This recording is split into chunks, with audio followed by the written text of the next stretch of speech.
Hello and welcome to Lime Colored Rants. I'm Lime Wedge Loge, and this one is so serious I'm not going to even do a catchy intro thing. This is about the dangers of drinking and driving. It is one of the worst decisions you can ever make. If you are of legal age to drink and decide to drink, it's your American right, or whatever country you're in. But don't drink and drive. Many of lives have been lost by people who made the decision to drink and get behind that wheel and drive. You may not just kill yourself. You may kill someone you know, someone you love. You may kill a little infant's father, a little infant's mother, or even the little infant, or the whole family for that matter. Any of that. You could kill a stranger. You could kill who would be your future spouse. You could kill your father, your mother, your sister, your brother. You could kill some person you never met. You could kill the future president. Any of those people you could hit on the road, and you both lose your life due to the choice of drinking and driving. It's just never a good idea. Never. Oh, well, I'm only a little buzzed. No, you don't drink and drive. If you're a little buzzed, then you're too drunk to drive. If you think you might be too drunk to drive, you're too drunk to drive. If you think you're not too drunk to drive, you're still probably too drunk to drive. And I just cannot stress how important this is. Because I know people who have died because of this. I'm a 19-year-old.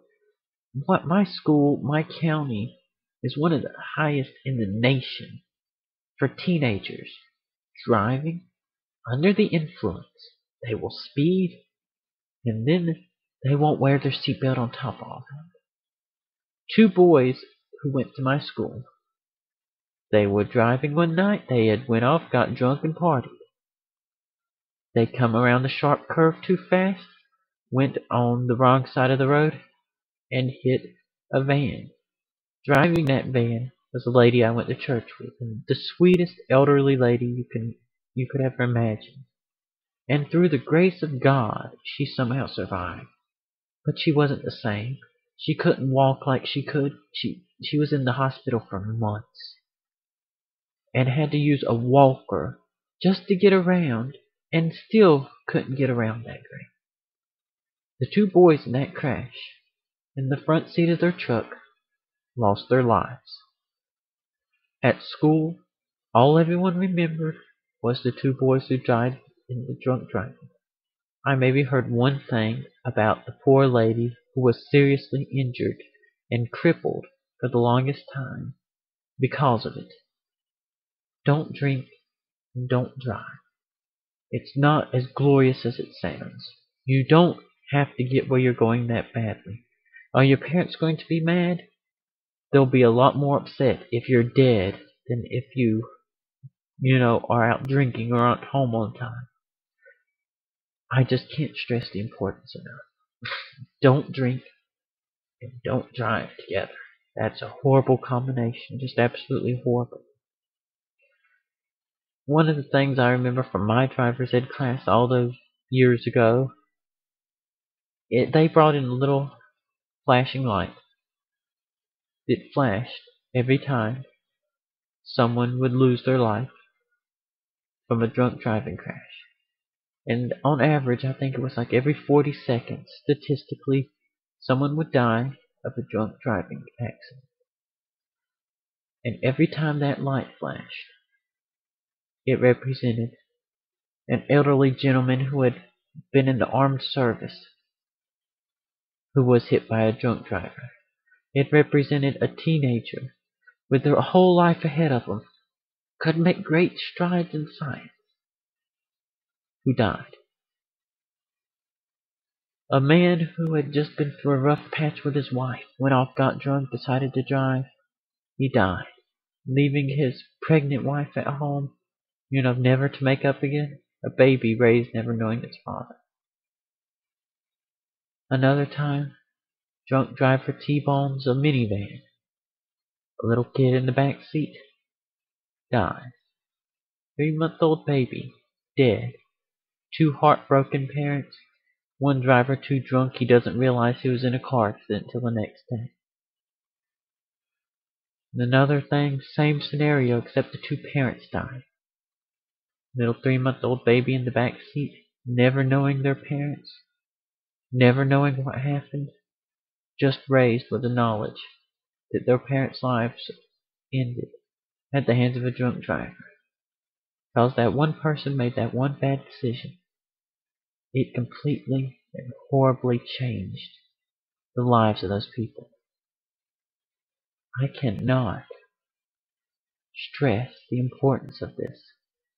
I cannot. And if you have seen any of my other videos, you'll know how much different this is. This is a dead serious video. Dead serious. You just cannot imagine going through something like that. You just really can't imagine until you actually have a first-hand experience. And then that still doesn't stop it in people because it didn't hit close enough to home. And I hope and pray it doesn't have to hit anyone close to home watching this. But if it does, my thoughts and prayers go out to everyone affected by this tragedy. The tragedy of bad decision making.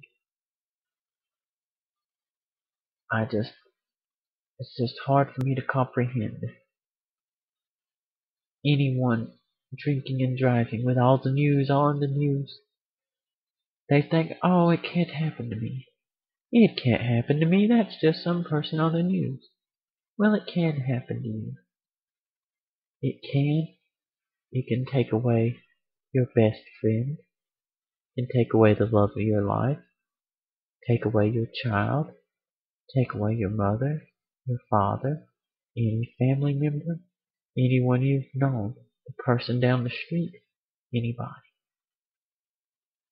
It could even take you. Gone. That's how quick you can die. And the thing is, you probably won't know it until you wake up. Whatever afterlife you believe in, I'd say you'd wake up before God and learn if you're going to heaven or hell. Assuming you don't just wake up in hell, but that's a different thing. Because that's the thing, if you're a Christian and you believe in that, you could wake up in hell, one bad decision, and you're now, eternal damnation. Or whatever you believe in. If you believe in there's no negative afterlife, then you can still be going in this. If you believe in there's no afterlife at all, you're robbing someone of their existence, their entire existence. It's just tragic, no matter how you look at it. And I know there's going to be some jerk in the comment who has some stupid comments about this, trying to make it into a joke, or trying to troll somebody. And I implore you, do not feed them. That is not going to help anybody affected by this. Just flag them for spam and go on about your business. Because this is a real issue, and there are just some people out there who don't get it. Either they're not mature enough, or they're just sick enough to think it's funny. If you agree with what I'm saying, feel free to give it a thumbs up. This video isn't about thumbs up, it isn't about thumbs down. I don't care if you thumb down it. If you want to comment with a story, go ahead. Have some people who know what it's like to go through something like that. To know someone who went through something like that. And just know that people sympathize with you. You can do that. If you like my rant, if you want to call this a rant, then you can, subscribe to me. I might have a few more really serious ones like this. But this is one of the most serious ones because it's one of the most serious issues we can have. And this isn't an issue, a rant where we can't really fix it because us as everyday people are what causes this. And us as everyday people are what will fix it. I'm Lime Wedge Lodge, and I thank you for listening to this.